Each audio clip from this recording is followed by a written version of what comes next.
Bahan yang harus kita siapkan untuk membuat ikan bumbu kuning yaitu ikan. Di sini ada ikan segar, ada kemangi. Lalu untuk bumbu halusnya sendiri ada cabai merah besar, cabai kecil, tomat, bawang putih, bawang merah, kemiri, dan juga kunir.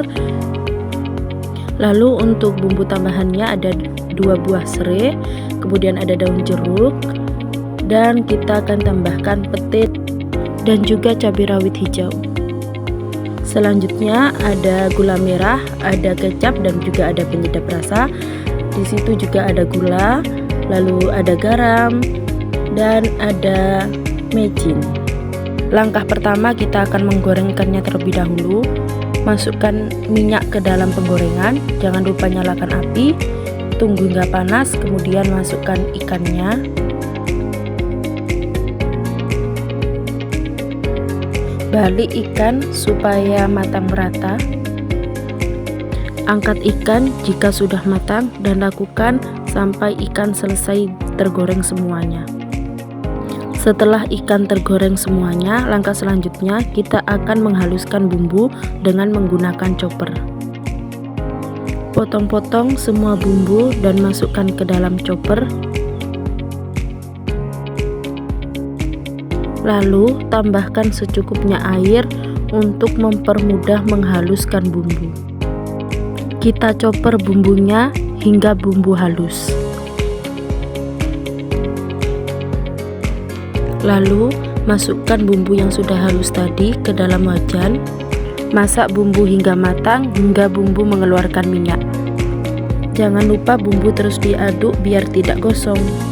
Setelah bumbu matang, tambahkan secukupnya air.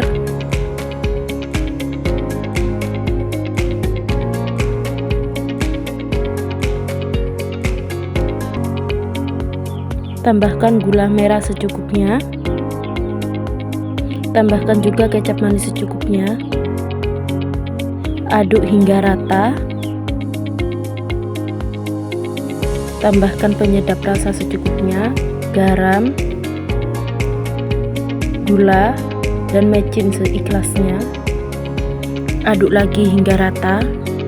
Kemudian kita masukkan ikan yang sudah digoreng tadi ke dalam bumbu. Aduk pelan-pelan, pastikan ikan jangan sampai hancur. Kemudian kita masukkan juga pete dan cabai hijaunya.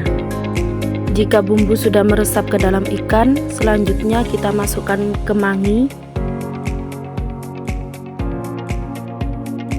Kemudian aduk kembali hingga kemangi layu dan ikan terlumuri oleh kemangi. Jika dirasa sudah matang, kita siapkan piring dan kita tuang ikan ke atas piring. Ikan pun sudah matang dan siap untuk disajikan.